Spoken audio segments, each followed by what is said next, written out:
Here's a question. When was the last time you saw someone film themselves paying a bill on time? Never, because it's boring. It's not a story. There's no thumbnail for "I didn't buy the thing." But if you actually want to know what money looks like when it's working, not performing, working, it looks exactly like that. Nothing. A closed laptop, a porch light, a Tuesday. Stick with me, because by the end of this, you're going to see three ordinary people making three very different decisions with the exact same paycheck. And only one of them is going to be able to say, 5 years from now, that it mattered. Marcus keeps a napkin in his glove box. Not a notebook. A napkin folded into quarters, soft at the creases from being unfolded so many times. He started it 18 months ago at a diner off Route 9 while waiting for his breaks to get done, because the wait was 2 hours and his phone was at 4%. On it, rent, the 2 car payments he's still annoyed at himself for, groceries, and a line at the bottom that just says, "the number." The number is what's left. Some weeks it's $340. Some weeks it's $60. He doesn't hide from it anymore. That's the whole difference between this year and 2 years ago. He used to only check his balance the way you check a wound. Quickly, wincing, then look away. Now he checks it the way you'd check the weather. Just information. Here's the part nobody tells you. The napkin isn't a budget. A budget is what you make when you're trying to control the past. The napkin is a decision about the future, made while it's still cheap to decide. Priya lives 2 doors down from Marcus. Same building, same rent, almost to the dollar, same job title at a different company. She does not have a napkin. She has intentions. Monday morning, she intends to meal prep.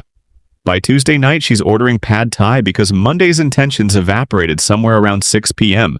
when she got home too tired to chop an onion. It's not a moral failing, it's math.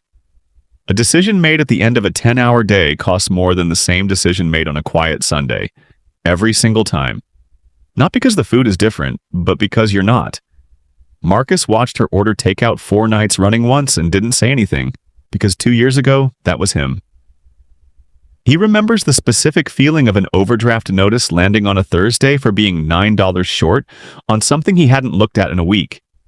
It wasn't recklessness, it was just never having decided. While Marcus sleeps, something else is awake. At 12:01 a.m. on payday, before his alarm even thinks about going off, $180 leaves his checking account for a high-yield savings account, and $130 slides into a Roth IRA. He opened 4 years ago with money from selling an old bike on Facebook Marketplace. He didn't do this tonight. He did it once, months ago, sitting at his kitchen table with his laptop and 45 minutes of focus. Now it just runs. It doesn't care if he's tired, if he's sick, if he's had a bad week. It is, in a very specific sense, smarter than he is on his worst day. Compare that to his coworker Desmond, who does it the other way. Waits until the end of the month to see what's left.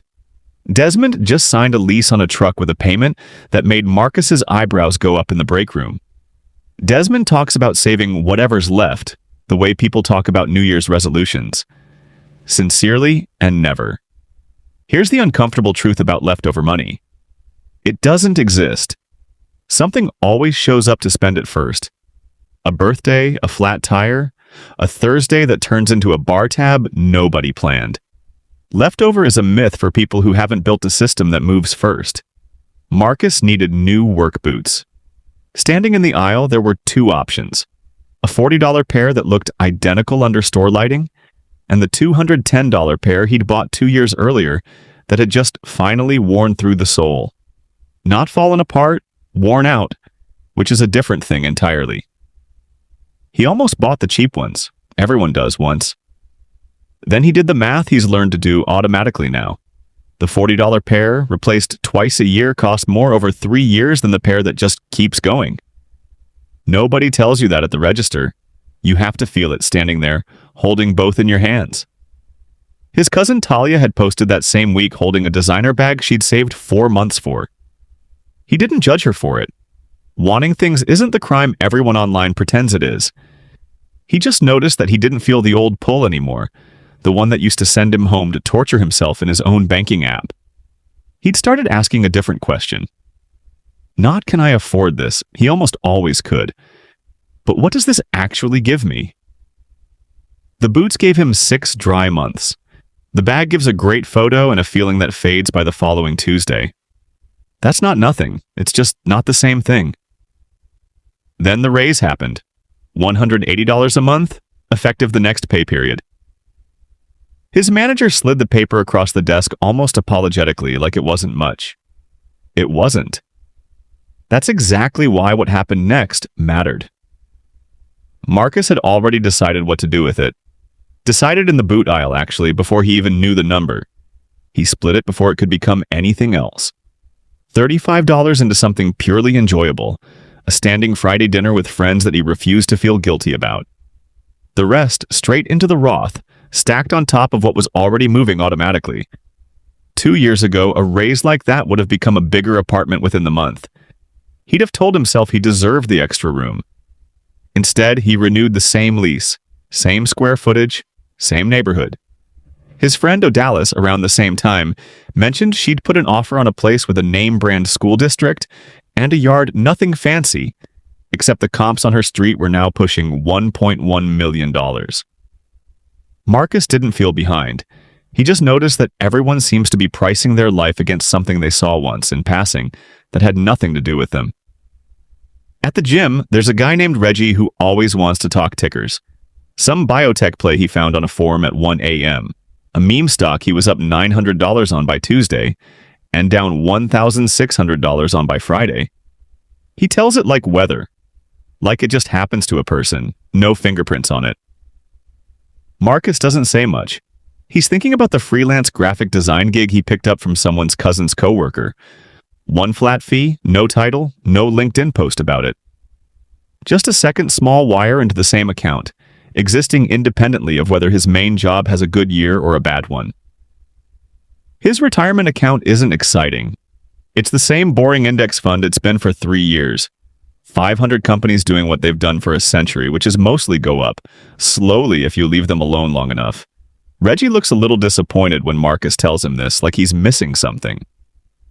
Marcus used to feel that same embarrassment, watching other people's screenshots, wondering if boring meant behind. Somewhere in the last year, that flipped. Boring stopped feeling like a lack of something and started feeling like the plan, working exactly as designed. Reggie's portfolio is a roller coaster with a 2-week memory.